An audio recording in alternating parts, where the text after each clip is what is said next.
ನಿಮ್ಮ ಮನೆಯಲ್ಲಿ ಕಳ್ಳತನ ಆಗಿದ್ದರೆ ಅಥವಾ ನಿಮಗೆ ಮೋಸ ವಂಚನೆ ಮಾಡಿದ್ದರೆ ಮತ್ತು ನಿಮ್ಮ ಮೇಲೆ ಮಾಟ ಮಂತ್ರ ವಾಮಾಚಾರಗಳಾಗಿದ್ದರೆ ಈ ದೇವಸ್ಥಾನಕ್ಕೆ ಭೇಟಿ ನೀಡಿ. ಈ ದೇವಸ್ಥಾನ ಎಲ್ಲಿ ಬರುತ್ತೆ ಮತ್ತು ದೇವಸ್ಥಾನದ ವಿಶೇಷ ಏನು ಎಂಬುದನ್ನು ಈ ವಿಡಿಯೋದಲ್ಲಿ ಹೇಳುತ್ತೇನೆ. ಕರ್ನಾಟಕದ ಶಿವಮೊಗ್ಗ ಜಿಲ್ಲೆಯ ಸಾಗರ ತಾಲೂಕಿನ ಶ್ರೀ ಕ್ಷೇತ್ರ ಸಿಗಂದೂರಿಗೆ ತೆರಳಲು ಎರಡು ಮಾರ್ಗಗಳಿವೆ. ಒಂದನೆಯದು ಆಯನೂರು ರಿಪ್ಪನ್ಪೇಟೆಯ ಮೂಲಕ, ಹಾಗೆ ಎರಡನೆಯದು ಆನಂದಪುರ ಸಾಗರದ ಮೂಲಕ ತೆರಳಬಹುದು. ಸಿಗಂದೂರಿಗೆ ಸಾಗರದ ಮೂಲಕ ತೆರಳುವುದು ಉತ್ತಮವಾದ ರಸ್ತೆ ಮಾರ್ಗವಾಗಿದೆ. ಮೊದಲಿಗೆ ಸಿಗಂದೂರಿಗೆ ಬರಬೇಕಾದರೆ ಲಾಂಚನ್ನು ಬಳಸಿ ಶರಾವತಿಯ ಹಿನ್ನೀರು ದಾಟಿ ಬರಬೇಕಿತ್ತು. ಆದರೆ ಈಗ ಈ ಹೊಸ ಸೇತುವೆಯನ್ನು ಬಳಸಿ ಬರಬೇಕಾಗುತ್ತದೆ.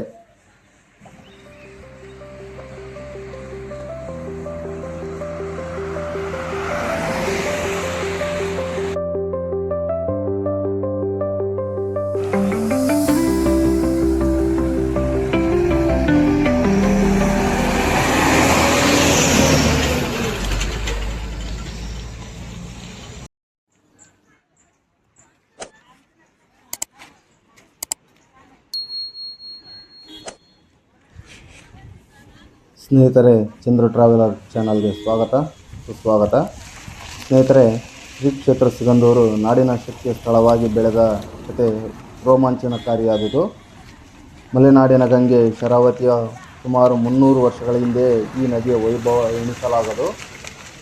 ನದಿಯ ತಟದಲ್ಲಿ ಬೆಳೆದು ನಿಂತ ಹೆಮ್ಮರಗಳು, ಹಗಲಲ್ಲಿಯೂ ಕತ್ತಲಾವರಿಸುವ ದಟ್ಟವಾದ ಕಾಡಿನ ನಡುವೆ ವಾಸವಾದವಳು. ಇಂದು ಶ್ರೀ ಕ್ಷೇತ್ರಕ್ಕೆ ಲಕ್ಷಾಂತರ ಜನ ಆಗಮಿಸಿ ಪೂಜೆಯಲ್ಲಿ ಪಾಲ್ಗೊಳ್ಳುವುದು ಕಲಿಯುಗದಲ್ಲಿ ದೇವಿ ಮಹಿಮೆಯ ಪಾರಮ್ಯವನ್ನು ಮೆರೆಯುವ ಸಾಧ್ಯತೆಯ ಸಾಕ್ಷಿಯಾಗಿದೆ. ಶರಾವತಿ ನದಿಗೆ ಅಣೆಕಟ್ಟು ನಿರ್ಮಾಣವಾದ ಕೂಡಲೇ ಹಿನ್ನೀರಿನಲ್ಲಿ ಮುಳುಗಿದ ಭೂಮಿಯಲ್ಲಿ ಅದೆಷ್ಟೋ ಆಸ್ತಿಪಾಸ್ತಿಗಳು, ಮನೆಮಠಗಳು ಅಡಗಿ ಹೋಗಿದೆ. ಅಷ್ಟೇ ಅಲ್ಲದೆ ಸೀಗೆ ಕಣಿವೆಯ ಗುಡ್ಡದ ಬುಡದ ತನಕ ನೀರು ಆವರಿಸಿ ಬಿಟ್ಟಿತ್ತು. ದೇವಿಯ ಮೂಲ ಸ್ಥಳವು ಮುಳುಗಿ ಹೋಯಿತು. ಅದೆಲ್ಲವೂ ಈಗ ಹಿನ್ನೀರು ಆವರಿಸಿಬಿಟ್ಟಿದೆ. ಆದರೆ ಇಲ್ಲಿನ ಶಕ್ತಿ ದೇವತೆಯನ್ನು ಧರ್ಮದರ್ಶಿಗಳಾದ ರಾಮಪ್ಪನವರು ಸೀಗೆ ಕಣಿವೆಯಿಂದ ಈಗಿರುವ ಜಾಗ ಶ್ರೀ ಕ್ಷೇತ್ರ ಸಿಗಂದೂರು ಗುರುತಿಸಲಾಯಿತು. ಇದೇನು ಸಮತಟ್ಟಲ್ಲದ ಜಾಗ, ಗುಡ್ಡದ ಇಳಿಜಾರು. ಈ ಜಾಗದ ಸೂಕ್ತವೆಂದು ಹಲವಾರು ಕಡೆ ಪ್ರಶ್ನೆ ಪ್ರಸಾದ ಕೇಳಿದ್ದರು. ದೇವಿ ಒಪ್ಪಿದಳು, ತಡ ಮಾಡಲಿಲ್ಲ. 1987ರಲ್ಲಿ ಕೆಲಸ ಆರಂಭಿಸಿದರು. ದೇವಿಯ ಮೂರ್ತಿ ನೀರಲ್ಲಿ ಮುಳುಗಿದ್ದರಿಂದ ಶಿಲೆರೂಪಿ ಪ್ರತಿಮೆಯನ್ನು 1990 ಫೆಬ್ರವರಿ 18-19ರಂದು ತಂದು ಸ್ಥಾಪಿಸಲಾಯಿತು. ದಿನೇ ದಿನೇ ತನ್ನ ವರ್ಚಸ್ಸು ಪ್ರಭಾವವನ್ನು ಹೆಚ್ಚಿಸಿಕೊಳ್ಳುತ್ತಾ ಭಕ್ತರನ್ನು ರಾಜ್ಯ ಹೊರ ರಾಜ್ಯಗಳಿಂದ ಕನ್ನಡೆಗೆ ಸೆಳೆದುಕೊಳ್ಳುತ್ತಿದ್ದಾಳೆ.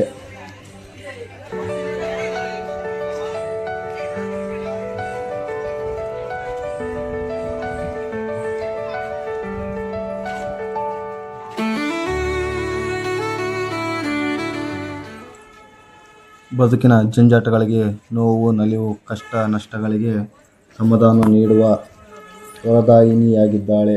ಈ ಕ್ಷೇತ್ರದ ಕುರಿತು ದಂತಕಥೆಗಳು ಇರುವುದಕ್ಕಿಂತ ಜೀವಂತ ಸಾಕ್ಷ್ಯಚಿತ್ರವೇ ಉಳಿದುಕೊಂಡಿದೆ.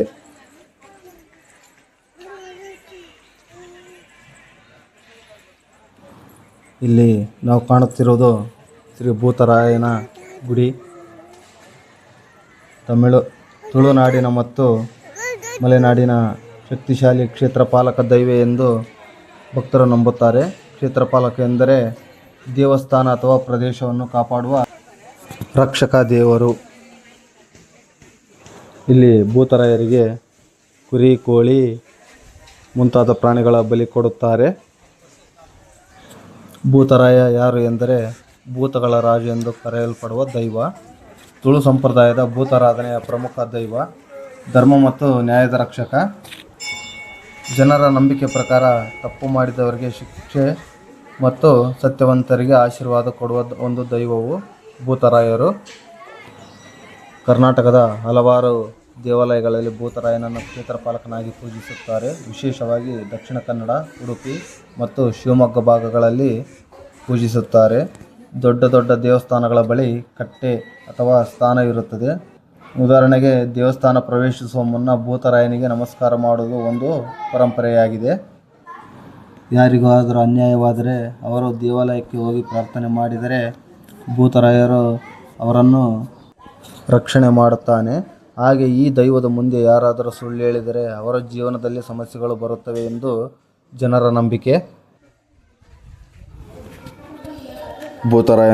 ಭೂತರಾಯನ ಆರಾಧನೆಯ ಅತ್ಯಂತ ಶಕ್ತಿಶಾಲಿಯ ರೂಪ ಭೂತಕೋಲ. ಇದು ಸಾಮಾನ್ಯ ಪೂಜೆಯಲ್ಲ, ಇದು ಒಂದು ಅನುಭವ. ಬೆಂಕಿಯ ಮಧ್ಯೆ ನೃತ್ಯ, ತಾಳಗಳ ಗರ್ಜನೆ, ಭಯಾನಕ ವೇಷ. ಒಬ್ಬ ವ್ಯಕ್ತಿ ದೇವರ ರೂಪ ತಾಳುತ್ತಾನೆ ಅಥವಾ ಒಬ್ಬ ವ್ಯಕ್ತಿ ದೇವರ ವೇಷ ತಾಳುತ್ತಾನೆ. ಆ ಕ್ಷಣದಲ್ಲಿ ದೈವ ಅವನೊಳಗೆ ಬರುತ್ತದೆ ಎಂದು ನಂಬಿಕೆ.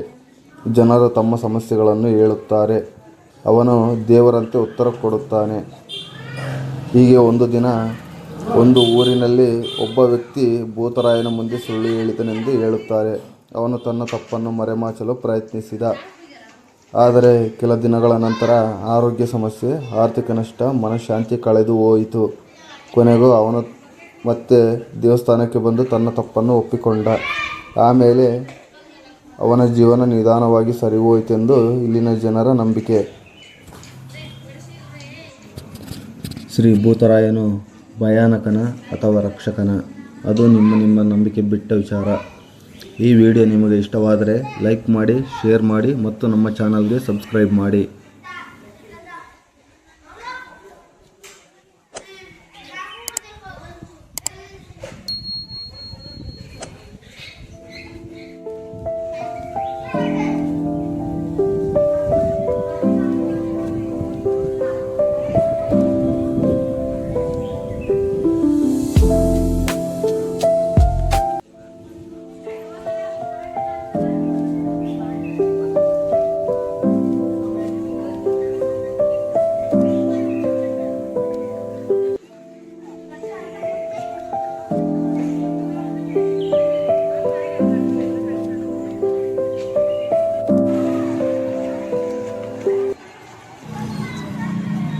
ಇನ್ನು ಸಿಗಂದೂರು ಚೌಡೇಶ್ವರಿಯ ಮೂಲ ಕಥೆಗೆ ಹೋಗೋಣ ನಾವು. ಅದೊಂದು ದಿನ ಸೀಗೆ ಕಣಿವೆಯಲ್ಲಿ ವಾಸಿಸುತ್ತಿದ್ದ ಬೆರಳೆಣಿಕೆಯ ಮನೆಗಳಲ್ಲಿ ಶೇಷಪ್ಪನವರದು ಒಂದು ಮನೆ. ಶೇಷಪ್ಪನವರು ಪರಮ ಧೈರ್ಯಶಾಲಿ. ಬೇಟೆಯಾಡುವುದು ಅವರ ಹವ್ಯಾಸವಾಗಿತ್ತು. ಆ ಕಾಡಿನಲ್ಲಿ ಹುಲಿ, ಚಿರತೆ, ಕಾಡುಕೋಣ, ಜಿಂಕೆಗಳು ಹೀಗೆ ಮುಂತಾದ ಕಾಡು ಪ್ರಾಣಿಗಳು ನೆಲೆಸಿದ್ದವು. ಈ ಪ್ರಾಣಿಗಳೆಲ್ಲ ನದಿ ಸಮೀಪ ಬಂದು ದಾಹ ತಣಿಸಿಕೊಂಡು ಸ್ವಚ್ಛಂದವಾಗಿ ಕಾಡಿನಲ್ಲಿ ವಿಹರಿಸುತ್ತಿದ್ದವು. ಈ ಕಾಡಿನಲ್ಲಿ ಬೇಟೆಯಾಡಲು ಶೇಷಪ್ಪನವರ ತಂಡ ಬಂದಿತ್ತು. ಕಾರ್ಗತ್ತಲೆಯ ನಡುವೆ ಸಾಗುತ್ತಾ ಶೇಷಪ್ಪನವರ ಜೊತೆಯವರು ಮತ್ತು ಶೇಷಪ್ಪನವರಿಗೂ ಅಂತರ ಹೆಚ್ಚಾಯಿತು. ಅದೇನಾಯಿತು ಅರಿವಿಲ್ಲದಂತೆ ಶೇಷಪ್ಪ ತಂಡದಿಂದ ಬೇರ್ಪಟ್ಟರು. ಒಂದೆಡೆ ಹುಲಿ ಸಿಂಹಗಳ ಗರ್ಜನೆ, ಇನ್ನೊಂದೆಡೆ ಹುಳ, ಉಪ್ಪಟೆಗಳು ಮತ್ತು ಹಕ್ಕಿಗಳ ಕಲರವ. ಮಂದವಾಗುತ್ತಿದ್ದ ಬೆಳಕು.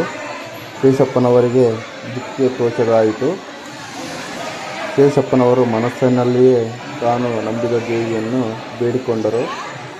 ನನ್ನನ್ನು ಕಾಯುವ ಭಾರ ನಿನ್ನದು ತಾಯಿ ಎಂದು ಪ್ರಾರ್ಥಿಸಿದರು. ಇದ್ದಕ್ಕಿದ್ದಂತೆ ನಿದ್ರೆಯು ಆವರಿಸಿದಂತಾಯಿತು. ಮನಸ್ಸು ಕನವರಿಸಿದಂತಾಯಿತು. ಗುಡುಗು ಸಿಡಿಲುಗಳ ಅನುಭವ. ಕತ್ತಲೆಯಲ್ಲಿ ಸುಳಿ ಮಿಂಚು ಸುಳಿದ ಅನುಭವವಾಯಿತು. ನಿಶ್ಶಬ್ದವಾದ ಅನುಭವ ಒಂದೆಡೆ, ಕಂಠನಾದದ ಅನುಭವವಾಯಿತು. ಕತ್ತಲೆಯ ನಡುವೆ ಬೆಳಕೊಂದು ಮೂಡಿತು. ಶಂಖ ಚಕ್ರ ಗದಾಧಾರಿಯಾಗಿ ಆದಿಶಕ್ತಿಯು ರೂಪ ತಳೆದು ನಿಂತಂತೆ ಭಾಸವಾಯಿತು.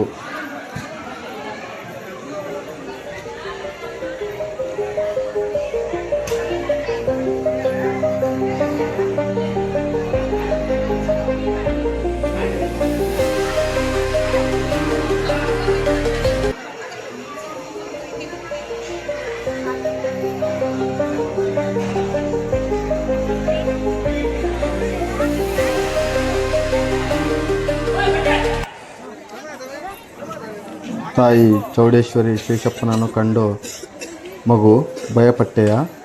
ಧೈರ್ಯಶಾಲಿಗಳಾದ ನೀನು ಭಯಪಡುವುದೇಕೆ? ಅಭಯ ನೀಡುವ ತಾಯಿ ನಾನಿರುವಾಗ ನನ್ನ ಕೋರಿಕೆ ಏನೆಂದು ಅರಿಯುವ ಶೇಷಪ್ಪ ಎಂದು ತಾಯಿ ಚೌಡೇಶ್ವರಿ ಶೇಷಪ್ಪನನ್ನು ಕೇಳುತ್ತಾಳೆ. ಶೇಷಪ್ಪನಿಗೆ ದೇವಿಯ ಮಾತುಗಳ ಅರ್ಥವಾಗಲಿಲ್ಲ. ತಾಯಿಯೇ, ನಾನು ವಿದ್ಯಾವಂತನಲ್ಲ, ನಿನ್ನ ಮಾತು ನನಗೆ ಅರ್ಥವಾಗುತ್ತಿಲ್ಲ ಎಂದು ತೊದಲಿದ. ಆಗ ಚೌಡೇಶ್ವರಿ ದೇವಿಯು, ಶೇಷಪ್ಪ, ನಾನು ಈ ಕಾಡಿನಲ್ಲಿ ಸಂಚರಿಸುತ್ತಿದ್ದೇನೆ. ನನಗಾಗಿ ಒಂದು ನೆಲೆಯಿಲ್ಲ, ಗುಡಿಯಿಲ್ಲ. ನನಗೆ ಗುಡಿ ಕಟ್ಟಿ ನೆಲೆ ಒದಗಿಸುವೆ ಎಂದು ನಿನ್ನ ಕರ್ತವ್ಯ. ಇದೇ ಸ್ಥಳದಲ್ಲಿ ನಾನು ನೆಲೆಸಿ ಧರ್ಮೋದ್ಧಾರ, ಭಕ್ತ ಪರಿಪಾಲನೆ ಮಾಡಬೇಕೆಂದು ನಿಶ್ಚಯಿಸಿದ್ದೇನೆ ಎಂದು ತಾಯಿ ಹೇಳುತ್ತಾಳೆ. ಆಗ ಶೇಷಪ್ಪ, ತಾಯಿಯೇ, ನಾನು ಈ ಕಥೆಯನ್ನು ಯಾರಲ್ಲಿ ಹೇಳಲಿ, ಹೇಗೆ ಹೇಳಲಿ? ನೀನು ಇರುವನ್ನು ತೋರಬೇಕಲ್ಲವೇ? ಆ ನಂತರವೇ ಗುಡಿಗೋಪುರಗಳು ನಿರ್ಮಾಣವಾಗಬೇಕಲ್ಲವೇ? ಕಣ್ಣಿಗೆ ಕಾಣದ ನಿನ್ನ ಶಕ್ತಿಯ ನಂಬಿಕೆ ನನಗಿದೆ, ಆದರೆ ಎಲ್ಲ ಜನರಿಗೆ ನಾನು ಹೇಗೆ ಹೇಳಲಿ ಎಂದು ಶೇಷಪ್ಪ ಕೇಳುತ್ತಾನೆ. ಆಗ ಚೌಡೇಶ್ವರಿ ತಾಯಿ, ಶೇಷಪ್ಪ, ನಾನು ಶಿಲೆ ರೂಪದಿಂದ ಇಲ್ಲಿಯೇ ನೆಲೆಸಿದ್ದೇನೆ. ನಿತ್ಯ ನನಗೆ ವೇದಗಳ ನಿಯಮ ಮತ್ತು ಶಾಸ್ತ್ರೋಕ್ತ ಪದ್ಧತಿಗಳ ಪ್ರಕಾರ ಪೂಜೆ ನಡೆಯಬೇಕು. ಈ ಸ್ಥಳ ಇನ್ನು ಮುಂದೆ ಪ್ರಖ್ಯಾತಗೊಳ್ಳುತ್ತದೆ. ಭಕ್ತಿಯಿಂದ ಪೂಜೆ ಸೇವೆಗಳು ನಡೆದರೆ ನನ್ನ ಶಕ್ತಿಯಿಂದ ಇಲ್ಲಿಗೆ ಬರುವ ಭಕ್ತರ ಭಯವನ್ನು ಕಳೆಯುತ್ತೇನೆ, ಕಳೆದುಕೊಂಡ ವಸ್ತುಗಳನ್ನು ದೊರಕಿಸುತ್ತೇನೆ, ಭಕ್ತರಿಗೆ ಧೈರ್ಯವನ್ನು ಕರುಣಿಸುತ್ತಾ ಸಕಲರಿಗೆ ಅಭಯವನ್ನು ನೀಡುತ್ತೇನೆ ಎಂದು ಚೌಡೇಶ್ವರಿ ತಾಯಿ ಶೇಷಪ್ಪನವರಿಗೆ ಹೇಳುತ್ತಾಳೆ. ಶೇಷಪ್ಪನವರಿಗೆ ಎಚ್ಚರವಾಯಿತು. ಪೂಜಿಸಿಕೊಂಡು ಬಂದರು. ಒಮ್ಮೆ ಸೋಮನಾಥಪುರದ ರಾಜನಾಗಿದ್ದ ಧರ್ಮನಿಧಿ ಕಾಡಿನಲ್ಲಿ ಅಲೆಯುತ್ತ ದಿನಗಳು ಕಳೆದಂತೆ ಶೇಷಪ್ಪನವರಿಗೆ ಆಧ್ಯಾತ್ಮದತ್ತ ಒಲವು ಬೆಳೆಯಿತು. ದೇವಿ ಶಿಲಾರೂಪಿಯಾಗಿ ಸೀಗೆ ಕಣಿವೆಯಲ್ಲಿ ನೆಲೆಸಿರುವುದು ಗೋಚರಿಸಿತು ಶೇಷಪ್ಪನವರಿಗೆ.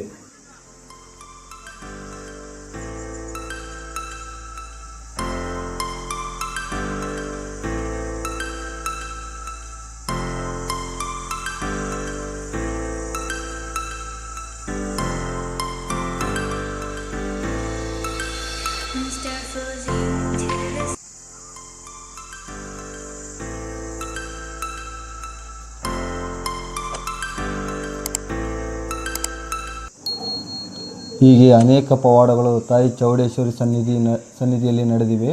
ಈಗಲೂ ಯಾರಾದರೂ ಕಳ್ಳತನವಾದ ವಸ್ತುಗಳನ್ನು ತಾಯಿಯ ಬಳಿ ಬಂದು ಬೇಡಿಕೊಂಡರೆ ಕಳ್ಳತನ ಮಾಡಿದವರಿಗೆ ಶಿಕ್ಷೆ ನೀಡುತ್ತಾಳೆ ಮತ್ತು ಕಳೆದುಕೊಂಡವರ ವಸ್ತುಗಳು ಹಿಂದಿರುಗುತ್ತವೆ ಎಂಬ ನಂಬಿಕೆಯಿದೆ ಎಂದು.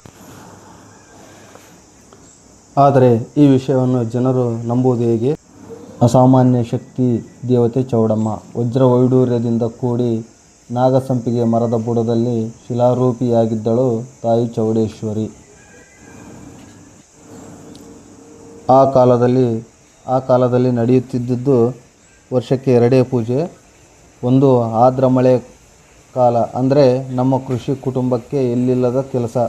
ಇತ್ತ ಮಳೆ ಜೋರಾಗಿ ಸುರಿಯುವ ಕಾಲ ಅದು. ಇನ್ನೊಂದು ಪೂಜಾ ಕಾಲವೆಂದರೆ ಉತ್ತರಾಯಣ ಕಾಲ. ಈ 2 ದಿನ ಪೂಜೆ ನಡೆಯಲೇಬೇಕು. ಪೂಜೆ ತಪ್ಪಾಗಿರಲಿಲ್ಲ. ಹೀಗೆ ಸೀಗೆ ಕಣಿವೆಯಲ್ಲಿ ಏಕಾಂಗಿಯಾಗಿದ್ದವಳು, ನದಿ ನೀರಿನಲ್ಲಿ ಮುಳುಗಿಕೊಂಡವಳು, ವನವಿಹಾರಿಣಿಯಾಗಿದ್ದವಳು ಈಗ ನೆಲೆ ನಿಂತು ತನ್ನ ಶಕ್ತಿ ಪ್ರದರ್ಶಿಸುತ್ತಿದ್ದಾಳೆ. ಈಗಲೂ ಮೂಲ ಸ್ಥಳದಲ್ಲಿ ದೇವಿ ತನ್ನ ಶಕ್ತಿಯನ್ನು ಹಾಗೆ ಇಟ್ಟಿರುತ್ತಾಳೆ. ಈ ಸ್ಥಳದಿಂದ ಸ್ವಲ್ಪ ದೂರದಲ್ಲಿ ಭೂತಪ್ಪನ ವಾಸವಿದೆ. ರಕ್ತೇಶ್ವರ ಗುಡಿ ಇದೆ. ದೇವಿ ಏಕಾಂಗಿ ಶಕ್ತಿಯಲ್ಲ, ಅಲ್ಲಿ ದೇವತೆಗಳ ಗಣವಿದೆ ಎಂದು ಈಗಲೂ ಅಲ್ಲಿ ನಂಬುತ್ತಾರೆ. ಸಿಗಂದೂರಿಗೆ ಸಾವಿರಾರು ಜನ ಭಕ್ತರು ಬರುತ್ತಾರೆ. ಬಂದವರಿಗೆಲ್ಲ ಒಂದೊಂದು ತೊಂದರೆ ಇದ್ದೇ ಇರುತ್ತದೆ. ಮೋಸ, ದಗ, ವಂಚನೆ, ಕಳವು, ಜಗಳ, ಮಾಟ ಮಂತ್ರ, ಭಯ, ಅನಾರೋಗ್ಯ, ಕುಟುಂಬ ಕಲಹ, ಆಸ್ತಿಪಾಸ್ತಿ ಹಾನಿ, ಬಡತನ, ಹೀಗೆ ಹಲವು ಕಷ್ಟ ಕಾರ್ಪಣ್ಯಗಳು ಇದ್ದೇ ಇರುತ್ತವೆ. ಸಮಸ್ಯೆಗಳು ಇರುತ್ತವೆ. ನಂಬಿದವರಿಗೆ ಸತ್ಯ ಗೋಚರಿಸಿ ನ್ಯಾಯ ದೊರೆಯುತ್ತದೆ. ಅದೆಷ್ಟೋ ನ್ಯಾಯಾಲಯದಲ್ಲಿ ಪರಿಹಾರವಾಗದ ತ್ಯಾಜ್ಯ ಪರಿಹಾರವಾಗಿ ಬಿಡುತ್ತದೆ. ಈ ಕ್ಷೇತ್ರಕ್ಕೆ ಈ ಮಹಿಮೆ ಇದೆ. ತಾಯಿ ಸತ್ಯ ನ್ಯಾಯ ದೇವತೆಯಾಗಿದ್ದಾಳೆ. ದೇವಿಯಲ್ಲಿ ಪ್ರಾರ್ಥಿಸಿಕೊಂಡರೆ ಕಳುವಾದ ವಸ್ತು ಇದ್ದಲ್ಲಿ ಮರಳುತ್ತದೆ. ಅದೇನ ಮಹಿಮೆಯೋ ಗೊತ್ತಿಲ್ಲ, ಕದ್ದವರಿಗೆ ಶಿಕ್ಷೆ ಆಗಿಯೇ ತೀರುತ್ತದೆ. ಇನ್ನು ಈಗ ಸಿಗಂದೂರು ತುಂಬ ಅಭಿವೃದ್ಧಿಯಾಗಿದೆ. ನಾನು ಮೊದಲ ಸಲ ಬಂದಾಗ 2018ರಲ್ಲಿ ಅಷ್ಟು ಒಂದು ಅಭಿವೃದ್ಧಿ ಇದ್ದಿಲ್ಲ. ಈಗ ತುಂಬ ಅಭಿವೃದ್ಧಿಯಾಗಿದೆ. ಈಗ ಸಾಕಷ್ಟು ಕಾರ್ ಪಾರ್ಕಿಂಗ್ ಇದೆ. ದೇವಿಯ ದರ್ಶನ ಸಮಯ ಬೆಳಗ್ಗೆ 5ರಿಂದ ಮಧ್ಯಾಹ್ನ 2:30ರವರೆಗೆ ಮತ್ತು ಸಂಜೆ 4ರಿಂದ 7 ಗಂಟೆವರೆಗೂ ಅವಕಾಶವಿರುತ್ತದೆ. ಹಾಗೆ ಇನ್ನು ಭೋಜನದ ಸಮಯ ಅಂದರೆ ದೇವಾಲಯದ ಊಟ ಕೊಡೋದು ಟೈಮ್ ಬಂದುಬಿಟ್ಟು ಬೆಳಗ್ಗೆ 7ರಿಂದ 9ರವರೆಗೆ, ಮಧ್ಯಾಹ್ನ 12ರಿಂದ 2:30ರವರೆಗೆ, ರಾತ್ರಿ 7:30ರಿಂದ 9ರವರೆಗೆ ಇರುತ್ತದೆ. ಈಗ ಬೆಳಗಿನ ಸಮಯ ಟಿಫನ್ ಕೊಡುವುದನ್ನು ನಿಲ್ಲಿಸಲಾಗಿದೆ, ಏನಕ್ಕಂದರೆ ಗ್ಯಾಸ್ನ ಕೊರತೆಯಿಂದ. ಇನ್ನು ಅಮಾವಾಸ್ಯೆ ಮತ್ತು ಹುಣ್ಣಿಮೆ ದಿನಗಳಲ್ಲಿ ವಿಶೇಷ ಪೂಜೆಗಳು ಇರುತ್ತವೆ ಸಿಗಂದೂರಲ್ಲಿ. ಇನ್ನು ಇಲ್ಲಿ ಉಳಿದುಕೊಳ್ಳಲು ಸಾಕಷ್ಟು ರೂಮ್ಗಳು, ವಸತಿಗಳು ಇವೆ. ಇನ್ನು ಇಲ್ಲಿಗೆ ಬರಲು ಸಾಗರದಿಂದ 1 ಗಂಟೆಗೊಂದು ಖಾಸಗಿ ಬಸ್ ಮತ್ತು ಗೌರ್ಮೆಂಟ್ ಬಸ್ಸುಗಳು ಕೂಡ ಇಲ್ಲಿ ಸಾಕಷ್ಟು ಇವೆ. ಈ ವಿಡಿಯೋ ನಿಮಗೆ ಇಷ್ಟವಾದರೆ ಲೈಕ್ ಮಾಡಿ, ಶೇರ್ ಮಾಡಿ ಹಾಗೂ ಚಾನಲ್ಗೆ ಸಬ್ಸ್ಕ್ರೈಬ್ ಮಾಡೋದನ್ನು ಮರೆಯಬೇಡಿ. ಹಾಗೆಯೇ ನೀವು ಸಿಗಂದೂರಿಗೆ ಭೇಟಿ ನೀಡಿದರೆ ಕಾಮೆಂಟ್ ಮಾಡಿ ಎಂದು ಹೇಳುತ್ತಾ ಈ ವಿಡಿಯೋವನ್ನು ಮುಗಿಸ್ತಾ ಇದ್ದೀನಿ. ಜೈ ಹಿಂದ್, ಜೈ ಕರ್ನಾಟಕ.